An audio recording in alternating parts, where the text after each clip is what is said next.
আল্লাহর রাসূলের দরবারে একদিন সুযোগ পাইয়া গিয়া বলতেছেন, ইয়া রাসূলুল্লাহ, ইয়া হাবিবাল্লাহ, আমার মা আমার সাথে এরকম ব্যবহার করে ইসলাম ধর্ম গ্রহণ করার কারণে, আমি কালেমা পড়ার কারণে, ঈমান আনার কারণে আমার মা আমার উপর অত্যাচার করে, জুলুম করে। আল্লাহর নবী বলেন, ও আবু হুরায়রা, তুমি কি তোমার মায়ের নামে আমার কাছে বিচার চাইতেছো নাকি? আবু হুরায়রা রাদিয়াল্লাহু তাআলা আনহু বলেন, না না, আমার মায়ের নামে আমি বিচার চাইও না, আপনাকে বিচার দিতেছি না, কিন্তু আমি চাইতেছি আমার বিশ্বাস, আপনি যদি আল্লাহর কাছে আমার মায়ের জন্য দুহাত তুলে দোয়া করেন, আল্লাহ আপনার দোয়া ফিরায় দিবেন না। ইয়া রাসূলুল্লাহ, আপনি আমার মায়ের জন্য একটু দোয়া কইরা দেন। সুবহানাল্লাহ। চিন্তা করছেন, মায় আঘাত করে, মুশরিকা, তারপরেও উনি মার সাথে কি করেন নাই? বেয়াদবি করেন নাই।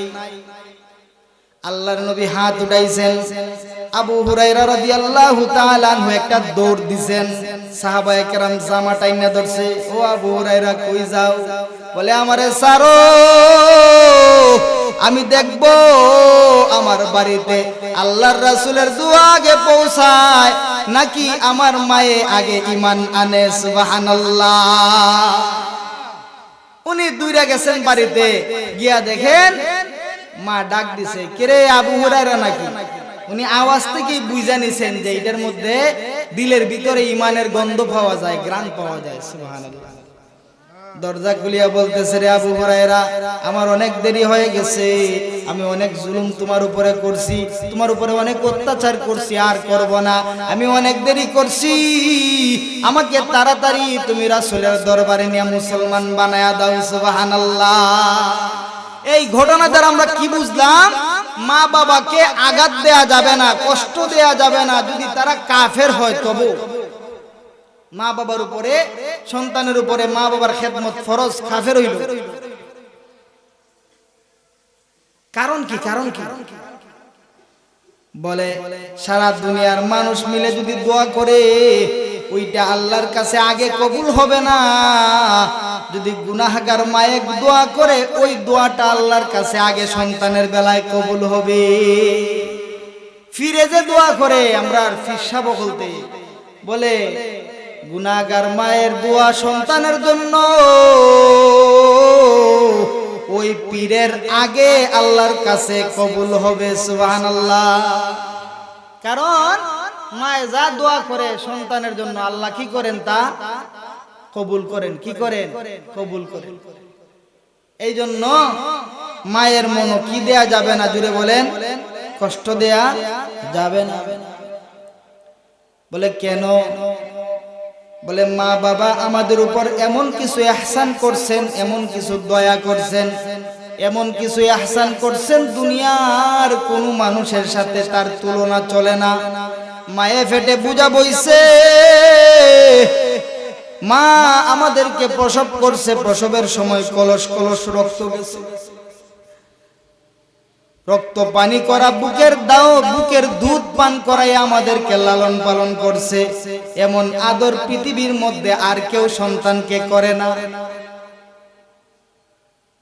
মা তোমাকে এত মহব্বত করছে, এত ভালোবাসা দিয়ে তোমাকে লালন পালন করছে, আজকে তুমি সন্তান হয়ে অন্যের প্রেমে ছুটে যাও, মায়ের মনে কষ্ট দিয়ে দাও।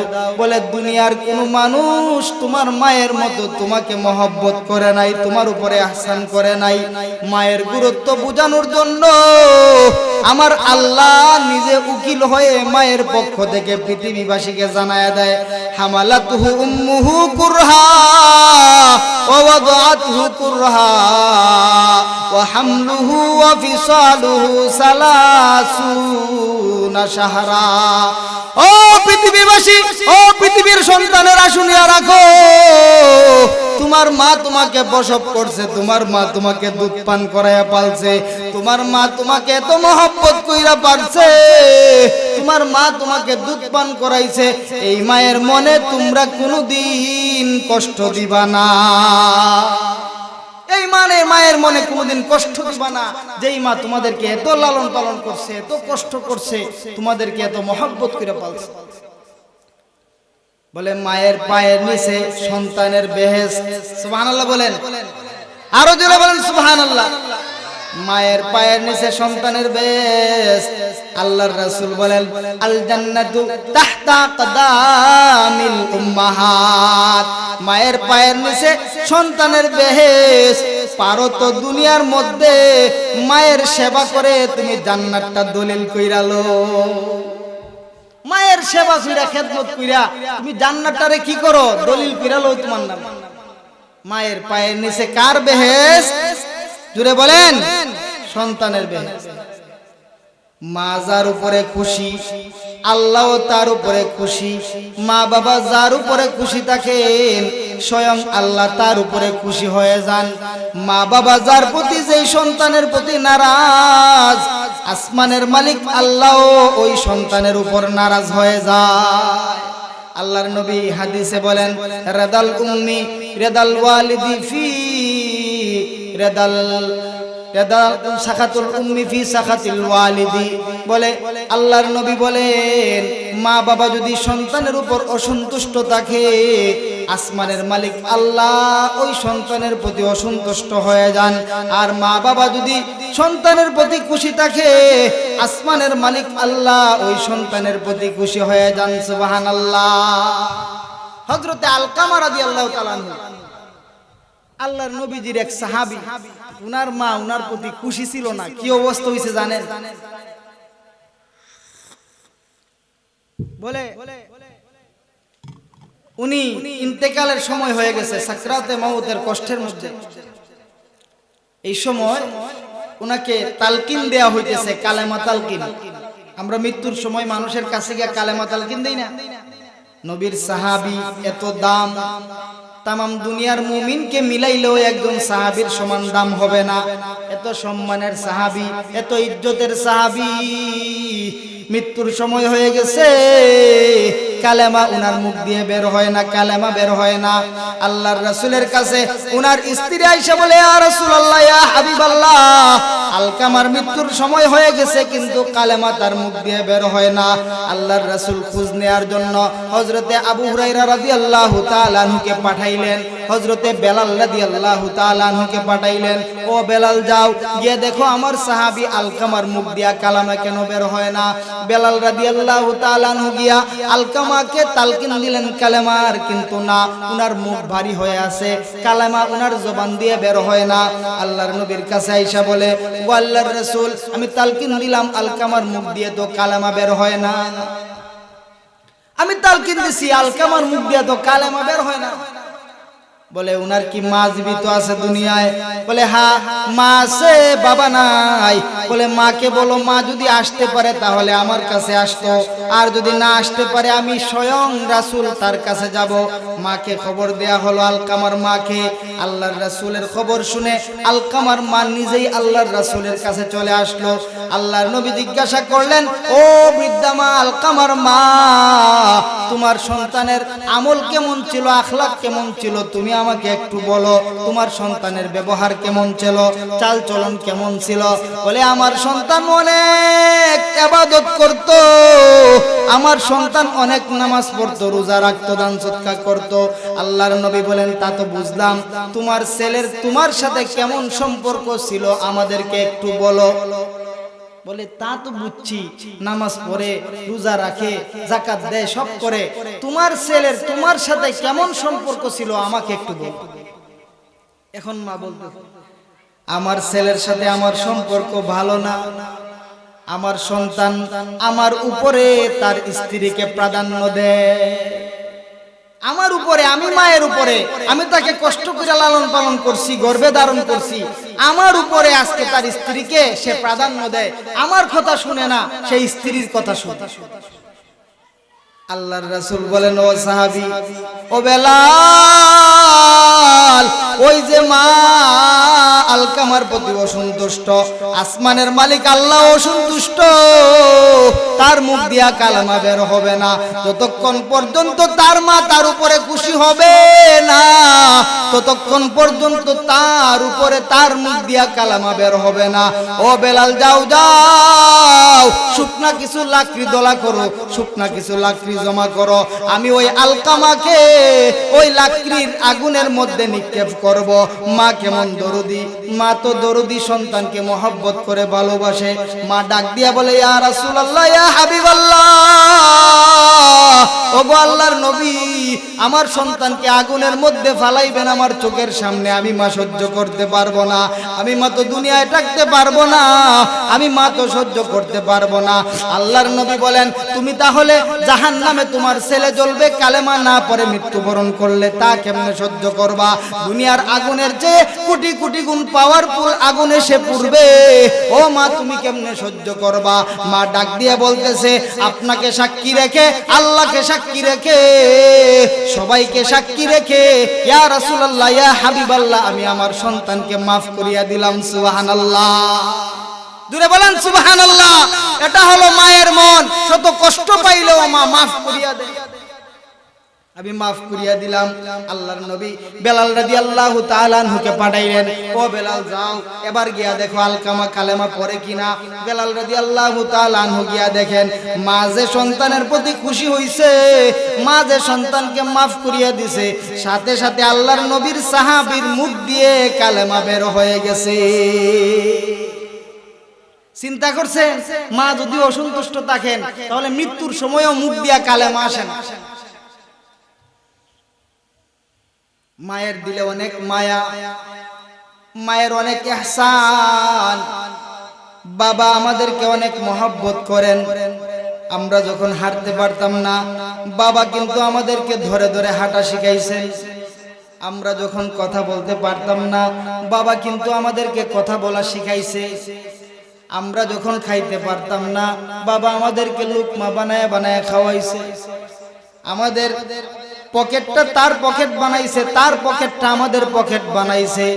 নিজে সিরা কাপড় পরছে, সিরা লঙ্গি পরছে, সন্তানকে ভালো ভালো কাপড় পরাইছে, ঠিক কিনা? এর নাম কি?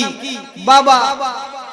নিজে ময়লা যুক্ত কম দামি কাপড় কিনছে, নিজে না খাইয়া কাকে খাওয়াইছে? সন্তানকে। এখন সন্তান বড় হইয়া দাব মারে। কি মারে? দাব মারে, বাবাকে দাব মারে। কিন্তু মায়ের দিলে আল্লাহ তাআলা আরো বড় আজীব ভালোবাসা দান করছেন সন্তানের প্রতি। কেমন ভালোবাসা? বলে বাবার চেয়ে শতগুণ বেশি মায়ের দিলের মধ্যে ভালোবাসা সন্তানের আল্লাহ মাকে দান করছেন। মায়ের দিলে সন্তানের ভালোবাসা, এটা আল্লাহর দান। কার দান খুলে বলেন? আল্লাহর দান। এই জন্য মা বাবা থাকতে কোনো সন্তান যদি মারা যায় তো বলা হইছে বাবাই যেন সন্তানকে দাফন দেয়। কে দাফন দিবে? বাবা। বাবা যেন সন্তানকে দাফন দেয়, বাবা যেন কবরের মধ্যে সন্তানকে মাটি দেয়, বাবা যেন কবরের মধ্যে নিয়ে যায়, লাশ কাঁধের মধ্যে লইয়া যেন বাবা হাইটা হাইটা যায়।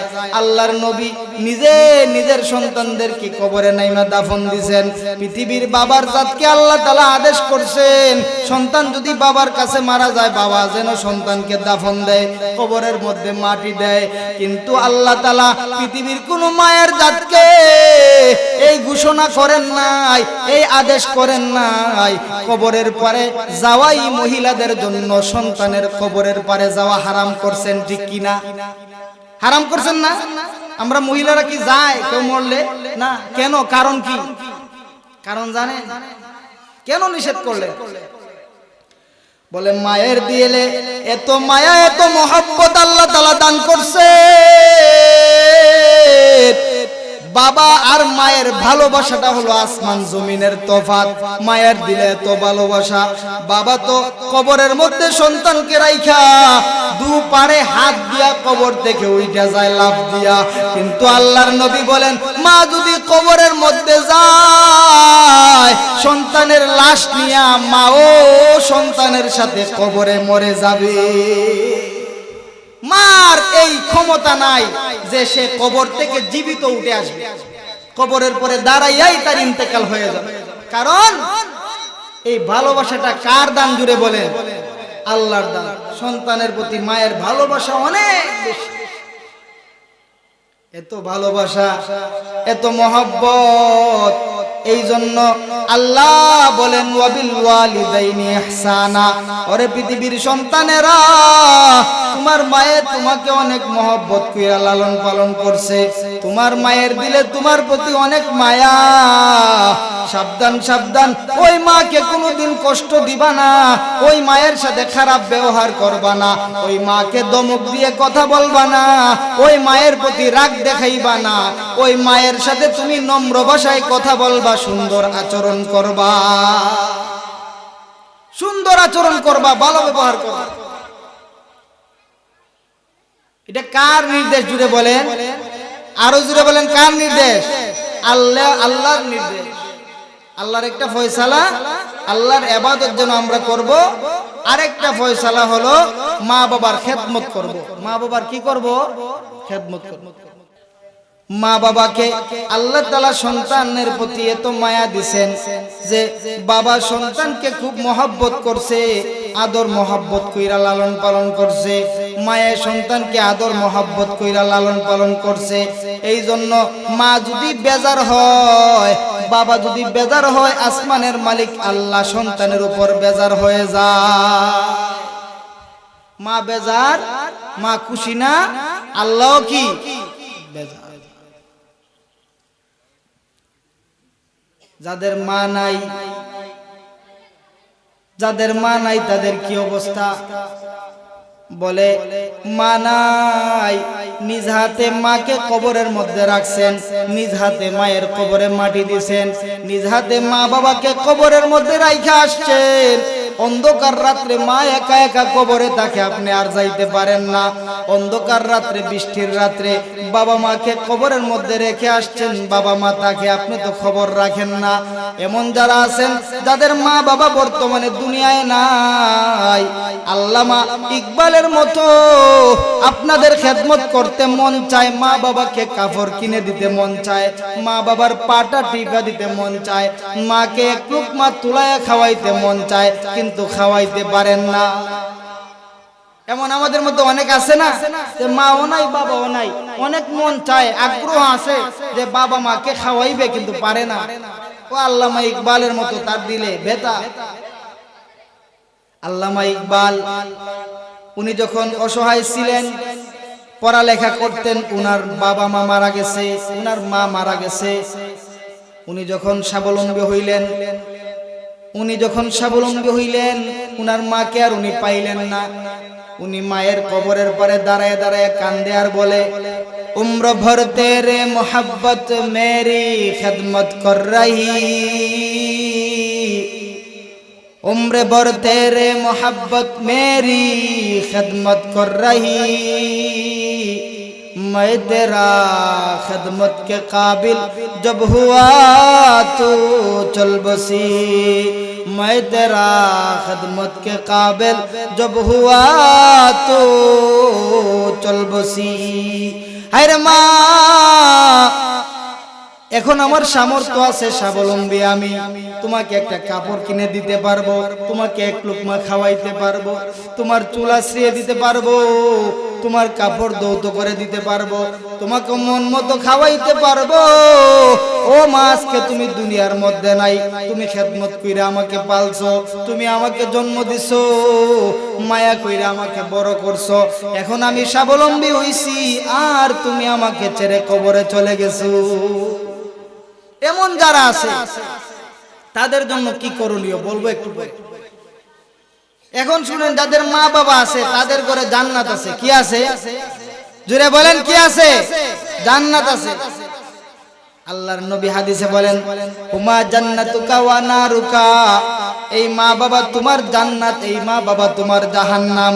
তুমি যদি মা বাবার সাথে ভালো আচরণ করো তাহলে তুমি জান্নাতে যাইতে পারবা, মা বাবার সাথে যদি খারাপ ব্যবহার করো তাহলে তুমি জাহান্নামে যাইবা।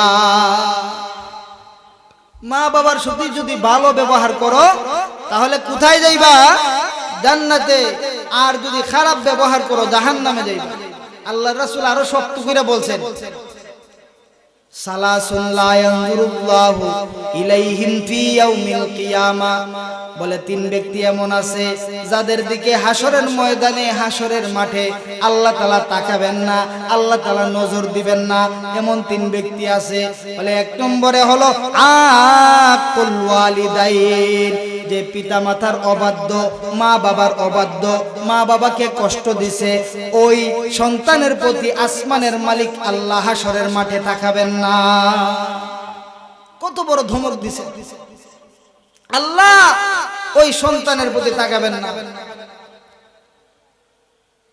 সন্তানের প্রতি তাকাবেন না মানে সে জান্নাতে যাওয়া কি সম্ভব হবে? হবে না। আল্লাহর রহমতের নজর পড়বে না, সে তো জাহান্নামে যাবে। তো আমাদের কি উচিত? বলে মা বাবার খেদমত করব, তাদের মা বাবা জীবিত আছে মায়ের দেখভাল করব, মা বাবার সাথে খারাপ ব্যবহার করব না, মা বাবাকে অত্যাচার করব না, মা বাবার উপরে নিজের স্ত্রীকে প্রাধান্য দিব না।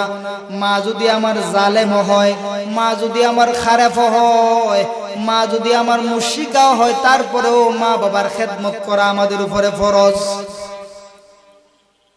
বলে সময়ে সময়ে মায়ের কাপড় ধৌত করে দিব, প্রয়োজন ভেদে মায়ের পায়খানা পেশাব সাফ করব, বাবার কাপড় ধৌত করে দিব, প্রয়োজন ভেদে বাবার খেদমত করব, মায়ের খেদমত করব। তবু মা বাবা যেন আমার প্রতি অসন্তুষ্ট না হয়, মৃত্যু পর্যন্ত যেন আমার প্রতি মা বাবা সন্তুষ্ট থাকে। এটা কার নির্দেশ? জুড়ে বলেন আল্লাহর। কার নির্দেশ? আল্লাহ। এখন যাদের মা বাবা দুনিয়াতে নাই, মারা গেছে, তারা কি করবে? বলে যাদের মা বাবা দুনিয়াতে নাই তাদের জন্য নবীর নির্দেশ, আল্লাহর নির্দেশ, তারা দোয়া করবে, রব্বির হামহুমা কামা রব্বায়ানি সগীরা। তারা এই দোয়া করবে। আর প্রতি শুক্রবারে মায়ের কবর জিয়ারত করবে। হাদিসে আছে, যেই সন্তান প্রতি শুক্রবারে মায়ের কবর, বাবার কবর জিয়ারত করতে যায়, আল্লাহ তাআলা এই জিয়ারতের কারণে সন্তানের সমস্ত গুনাহ মাফ করিয়া দেয়। সুবহানাল্লাহ। গুনাহ মাফ করে দেয় আল্লাহ তাআলা। বলে মায়ের কবর জিয়ারত করবা, বাবার কবর জিয়ারত করবা, শুক্রবারে কবর সাফ করে রাখবা, বাবা মায়ের নামে সদকা করবা, দান করবা, বাবা মায়ের নামে দান করবা, সদকা করবা, ইসালে সওয়াব করবা। যাদের এই সামর্থ্য নাই, আল্লাহর নবী বলেন কমাস কম তোমরা মা বাবাকে গুনাহ করে কবরে কষ্ট দিও না। গুনাহ করে মা বাবাকে কোথায় কষ্ট দিতে বলছেন? না দিতে বলছেন কবরে। সন্তান যদি দুনিয়ার উপরে গুনাহ করে, এর একটা অংশ মায়ের কবরে যায়। আর যদি নেক কাজ করে, এর একটা হিস্সা, এর একটা অংশ, নেক কাজের একটা হিস্সা মা বাবার কবরে যায়। এই জন্য নেক সন্তান হলো সদকায়ে জারিয়া। নেক সন্তান কি? সদকায়ে জারিয়া। গুনাহ করলে মায়ের কবরে গুনাহ যায়। আল্লাহর নবী বলেন, এরে সন্তানেরা, এরে উম্মতের দল, যাদের মা বাবা নাই, তোমরা গুনাহ করে তোমাদের মা বাবাকে কষ্ট দিবা না কবরে। তোমরা গুনাহ না করে সওয়াবের কাজ করে আমল পৌঁছায়া পৌঁছায়া, ইসালে সওয়াব পাঠায়া পাঠায়া তোমরা তোমাদের মায়ের সাথে কবরে সুন্দর ব্যবহার করবা। মায়ের সাথে সুন্দর ব্যবহার করা যায়। যাদের মা নাই, গুনাহ করে নাকি ইবাদত করে? বলেন তো। ইবাদত করে। কি করে? ইবাদত। যাদের মা নাই, বলে গুনাহ করবা না। গুনাহ করলে মায়ের কবরের মধ্যে একটা ভাগ যাবে, অংশ যাবে। সন্তান গুনাহ করে গান শুনে, মদ খায়, গাঞ্জা খায়, নামাজ পড়ে না, কোরআন পড়ে না, বাবা মা মারা গেছে, সন্তানকে ভালো করার চেষ্টা করে নাই, বলে ওই সন্তান যত গুনাহ করবে এর একটা অংশ কার কবরে যাবে? মা বাবার কবরে যাবে। এই জন্য সন্তানকে নেককার বানাতে হবে, সন্তানকে ভালো বানাতে হবে, নামাজি বানাতে হবে। এই সন্তানটা আপনার সদকায়ে জারিয়া হবে। এই হাদিসটা বুঝাতে গিয়ে শাইখুল হাদিস জাকারিয়া রহমাতুল্লাহ আলাইহি একটা ঘটনা উল্লেখ করছেন। এক আল্লাহর ওলি কবরের মধ্যে গেছেন জিয়ারত করতে গুরুস্থান, তো কবরের মধ্যে জিয়ারত কইরা ইসালে সওয়াব কইরা উনি রাত্রে আইসা ঘুমাইছেন।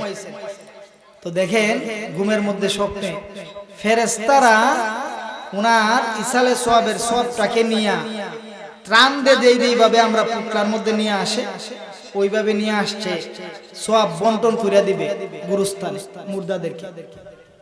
তো আল্লাহর ওলি স্বপ্নে দেখতেছেন, ওলিদের স্বপ্ন এলকায়ে রহমানি। তো স্বপ্ন দেখেন সবাই লাইন ধরছে সওয়াব নেয়ার জন্য, কিন্তু একজন মহিলা দাঁড়ায় আছে, কবরের মধ্যে বসা আছে, সে কিন্তু আসে নাই।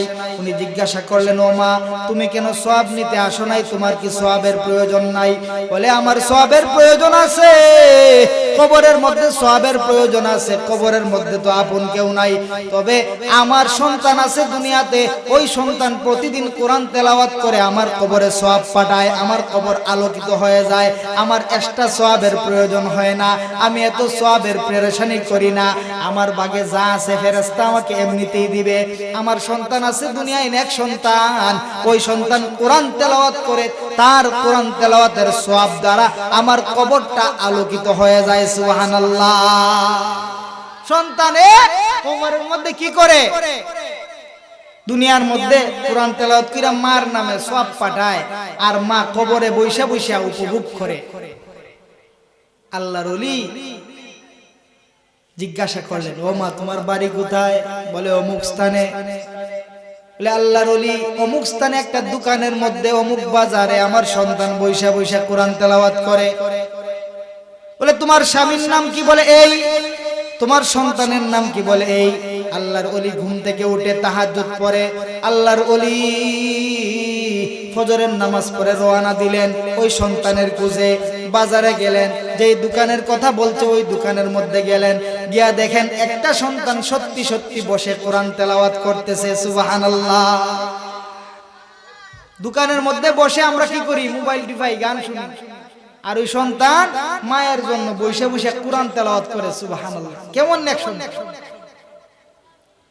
উনি জিজ্ঞাসা করলেন, তোমার নাম কি? এই। বলে, আ।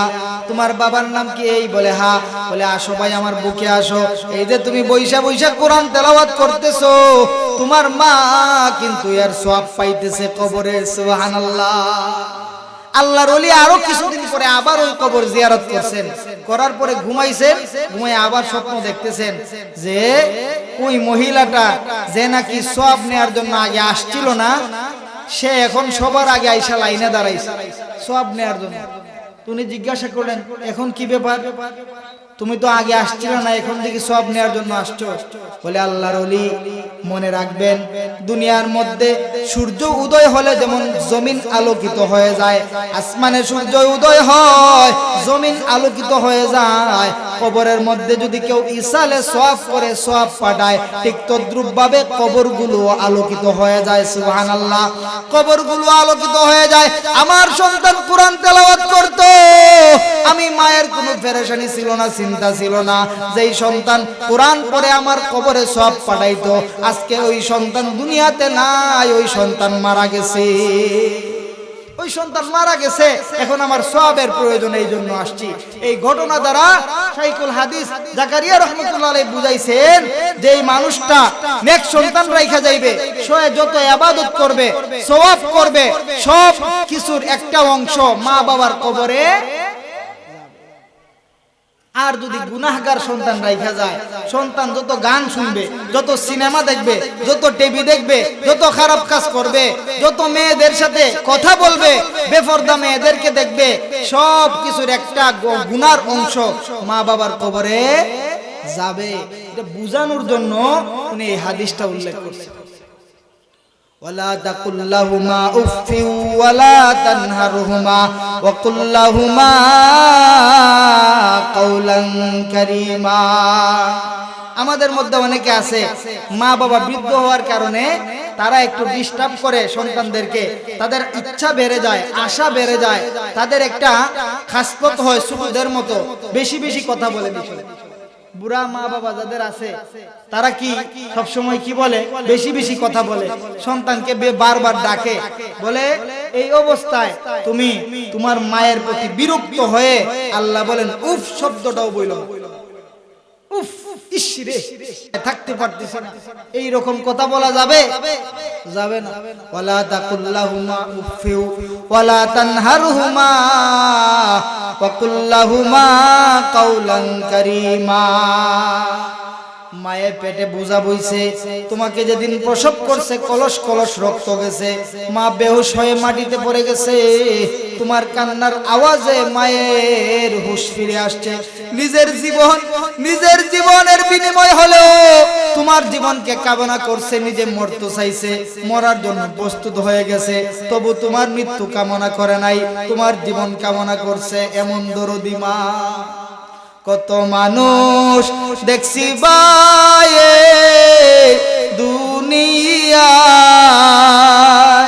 মায়ের মতো আপন কেহ নাই রে নাই। আসেনি মায়ের মতো আপন?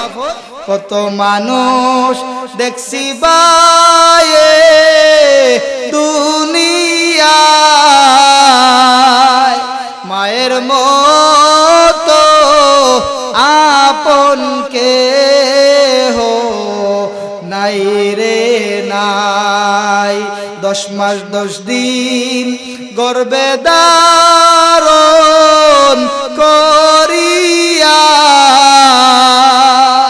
সকল দুঃখ একাই নিলেন মানিয়া। 10 মাস 10 দিন গর্ভে ধারণ করিয়া সকল দুঃখ একাই নিলেন মানিয়া। কত মানুষ দেখছি বায়ে দুনিয়ায়, মায়ের মতো আপন কেহ নাই রে নাই। বিদেশেতে যদি সন্তান মারা যায়, সবার আগে আঘাত লাগে মায়ের কলিজায়। বিদেশেতে যদি সন্তান মারা যায়, সবার আগে আঘাত লাগে মায়ের কলিজায়। কত মানুষ দেখছি বায়ে দুনিয়ায়, মায়ের মতো আপন কেহ নাই রে নাই। আসেনি মায়ের মতো আপন? আসেনি? যারা মাকে কষ্ট দিয়েছেন মনে মনে ভাবতেছেন যে কি করব কি না, বলে টেনশনের কোনো কারণ নাই। আল্লাহ তাআলার কাছে বাপ চাইলে আল্লাহ যেমন সন্তানকে আল্লাহ যেমন আমাদেরকে তাড়াতাড়ি মাফ করিয়া দেন, আল্লাহ তাআলার কাছে যে চায় সে যেমন ভাবে পায়। মায়ের কাছে মাফ চাইলে আল্লাহ তাআলা মায়ের দিলটা এমন দরদি বানাইছেন। আল্লাহ তাআলা এত মায়া সন্তানের প্রতি মাকে দিছেন, মা কিন্তু মাফ না করে থাকতে পারে না। মা আপনি আমাকে মাফ করিয়া দিবে, ঠিক কিনা? মা মাফ করিয়া দিবে। যারা মা বাবাকে কটু কথা বলছেন, ধমকের সুরে কথা বলছেন, তারা মা বাবার কাছে আজকে গিয়ে মাফ চাইবেন তো? এক ব্যক্তি বিয়া শাদী কইরা মা বাবাকে, বৃদ্ধ মা বাবাকে ফালাইয়া সে চইলা গেছে শ্বশুর বাড়িতে। শ্বশুর বাড়ির মজা কিছুদিনের ভিতরে গজবে ধরছে। কিতাবের মধ্যে লেখছেন তার যৌন রোগ হয়ে গেছে, ডাক্তার তার পুরুষাঙ্গ কেটে ফেলছে, তার স্ত্রী তাকে ছেড়ে অন্য জায়গায় বিয়ে বইছে। শ্বশুর বাড়ির লোকেরা তাকে ঘাড় ধাক্কা দিয়ে বাইরে এখন তো আর কোনো কিছু প্রয়োজন নাই। 7 বছর পর্যন্ত বৃদ্ধ মা বাবাকে ফালাইয়া সে চলে গেছে শ্বশুর বাড়ি। 7 বছর পর্যন্ত মা বাবার খোঁজ নেয় নাই। এমন কপাল পুরা সন্তান আসেনি বর্তমানে? আছে। সিলেট জৈন্তা একটা জায়গা আছে সিলেট, ওই জায়গায় সন্তান নিজের মাকে মাইরা ফেলাইছে। চিন্তা করছে, নিজের বাবারে মাইরা ফেলায় সম্পত্তির জন্য। কেন? আপনার সন্তানটা নেককার না, কি না? নেককার না, এই জন্য নেক সন্তান বানা। তো 7 বছর পরে যখন সবগুলো চলে গেছে, সবকিছু চলে গেছে, সন্তানের মনের মধ্যে আসছে, হায় রে বৃদ্ধ মা বাবারে 7 বছর আগে রাইকে আসছিলাম, আমার মা কেমন আছে, বাবা কেমন আছে। আমার মনে হয় আমাকে এই অবস্থায় আমি যার কাছে যাব সবাই আমাকে ফিরাইয়া দিবে, কিন্তু আমার দুঃখিনী মা আমাকে ফিরাইয়া দিবে না। আমার মনে হয় মায়ের কাছে গেলে আমাকে ফিরাইবে না। সে মায়ের কাছে যাওয়ার জন্য রওনা দিয়ে গেল। তার গ্রামের মধ্যে গিয়া, যেখানে তাদের বাড়ি ছিল, যেখানে তাদের ঘর ছিল, গিয়া দেখে কোনো বাড়িও নাই, কোনো ঘরও নাই, কোনো কিছুই নাই। সে দেখতেছে ওই ঘরের মধ্যে, বিটা বাড়ির মধ্যে একটা আঙ্গুরের বাগান, আঙ্গুর আপেলের বাগান। একটা রাখাল কাজ করতেছে। বলে, ওরে রাখাল ভাই, এখানে তো একটা বাড়ি ছিল, ঘর ছিল, 2 জন বৃদ্ধ মানুষ থাকতো, তারা কোথায়? বলে, এইখানে যারা ছিল, একটা বৃদ্ধ মহিলা, একটা বৃদ্ধ পুরুষ ছিল। ওই বৃদ্ধ পুরুষটা, ওই বৃদ্ধ বাবাটা কিছুদিন আগে মারা গেছে, সে আজ দুনিয়াতে নাই। তার চিকিৎসার জন্য, সে অসুস্থ হয়েছিল, তার চিকিৎসার জন্য ওই বাড়িটা বিক্রি করে দেওয়া হয়েছে। ওই বাড়িটা এখন বাড়ি নাই, এটা আঙ্গুরের বাগান হয়ে গেছে। তার বাড়ি বিক্রি হয়ে গেছে, এখন বাড়িঘর কিছু নাই। ওই বৃদ্ধ মহিলার কোনো কিছুই নাই। শুনছি বৃদ্ধ মহিলার নাকি একটা সন্তান ছিল, শুনছি একটা সন্তান ছিল। 7 বছর পর্যন্ত সন্তান নাকি তাদেরকে আইসা দেখে না।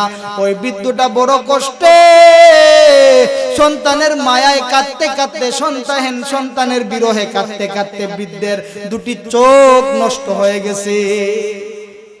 সন্তানের জন্য কাঁদতে কাঁদতে, আজান কয়টায়? 7:30। সন্তানের বিরহে কাঁদতে কাঁদতে মার চোখ কি হয়ে গেছে? অন্ধ হয়ে গেছে। বলে, মার চোখ অন্ধ হয়ে গেছে। দিনের বেলা অন্ধ চোখে ভিক্ষা করে, রাতের বেলায় এক মালিকের জুফরি ছোট ঘরের মধ্যে তাকে আর নামাজ পড়ে।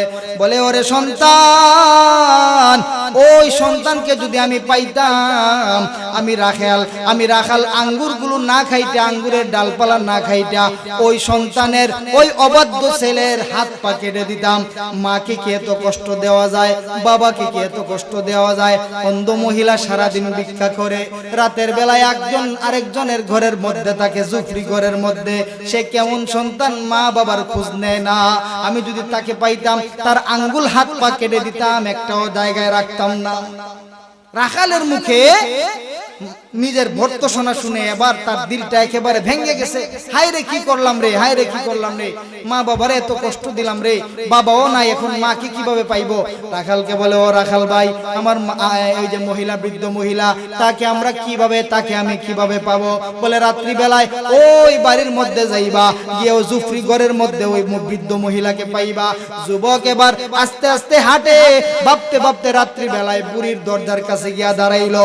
দাঁড়ানো মাত্রই ঘরের ভিতর থেকে ভিন ভিন ভিন ভিন সুরে আওয়াজ আসে। বৃদ্ধ নামাজের মধ্যে দাঁড়ায় গেছে।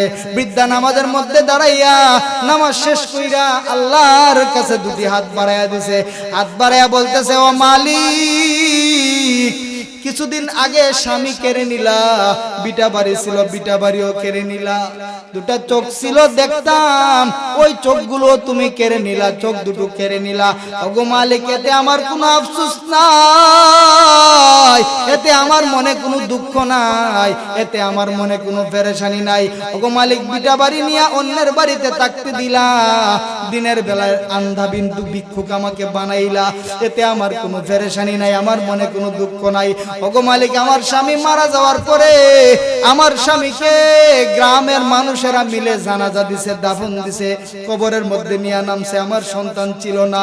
ও মালিক, আমার মনে ইচ্ছা, ও মালিক, আমি যদি মারা যাই, কিছু কিছুদিন পরে তো আমি মারা যাব, আমি মারা গেলে কি ওই বেগানা পুরুষ দিয়ে আমার জানাজা দেওয়াইবা নাকি? বেগানা পুরুষরা আমার কবরে নামবে নাকি? ওগো মালিক, সবকিছু কেড়ে নিছো, আমার মনে কোনো দুঃখ নাই। ও মালিক, তুমি মেহেরবানি করি আমার হারানো সন্তানটাকে ফিরাইয়া দাও। সুবহানাল্লাহ, জোরে বলেন সুবহানাল্লাহ। মা সন্তানের জন্য কাঁদতেছে, 7 বছর পর্যন্ত আসে না, সব কিছু হারায় গেছে, তারপরও সন্তানের মায়ায় কাঁদে। এমন হইল মা। এই মাকে বর্তমান যুগের ছেলেরা, অধিকাংশ ছেলেরা ধমক মারে, ধাপ মারে, আঘাত দেয়। এই বেটি চুপ থাক, এই রকম ধাপ মারে। সন্তান ডাক দিয়া বলে, গো মা আর কাঁদতে হবে না, কাঁদতে হবে না, আমি আসছি গো মা। মার কাছে যখন সন্তান, মার কানে যখন সন্তানের ডাকটা গেছে, মা দরজা খুইলা বলতেছে, ওরে বাবা তুমি আসছো, আল্লাহ বুঝি আমার ডাক কবুল করছেন, আসো আমার বুকে আসো। 7 বছর পর্যন্ত তোমাকে দেখি নাই, আমার মনে কোনো কষ্ট নাই, তোমাকে আমি দেখি নাই, আমার মনে কোনো কষ্ট নাই। এই যে দেখো, কাঁদতে কাঁদতে আমার দুটা চোখ অন্ধ হয়ে গেছে।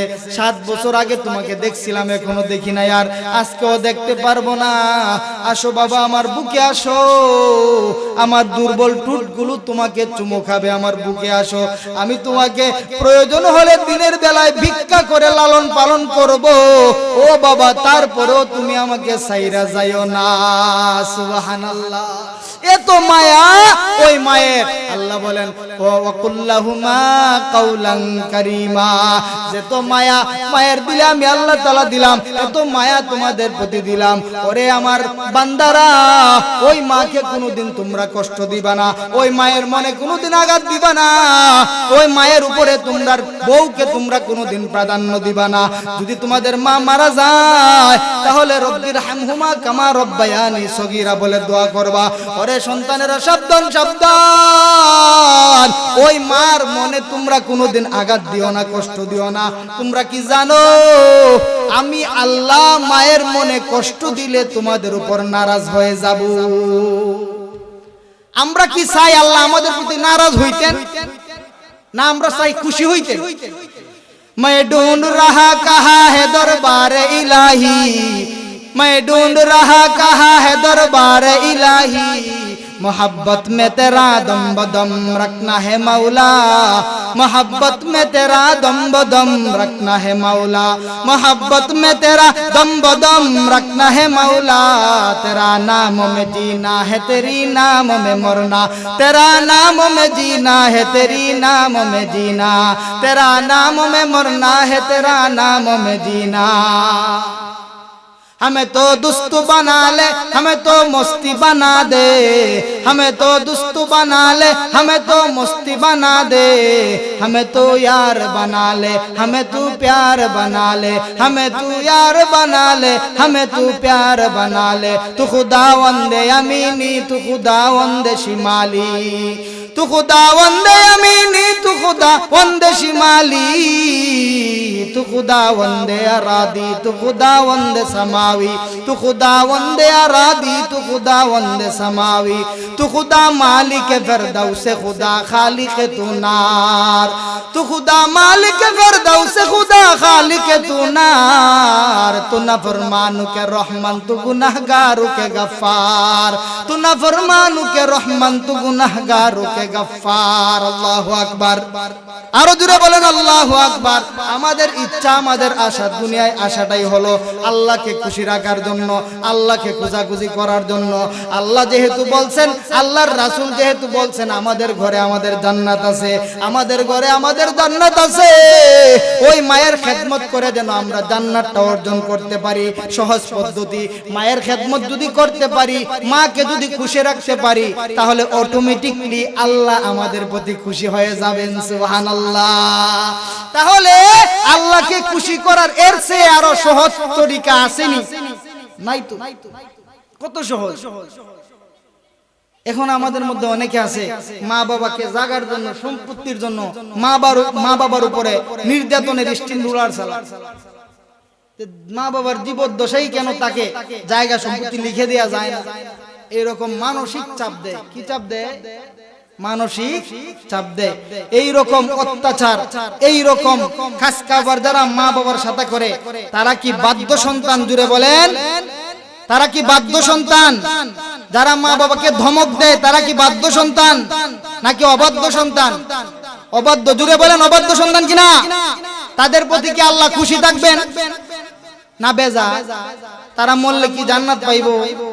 না তো। আল্লাহ রাসূল স্বয়ং বলছেন যে হাসরের মাঠে তো বিপজ্জনক মাঠ হইব, ওই মাঠে আল্লাহ তার দিকে রহমতের নজর দিয়া তাকাইবেন না, তো সে জান্নাতে যাইব কেন? আমরা সবাই কি মা বাবার বাধ্য হব নাকি অবাধ্য হব? জোরে বলেন। মা বাবার খেদমত করব তো ইনশাআল্লাহ, মা বাবার কথা মতো চলবো তো ইনশাআল্লাহ।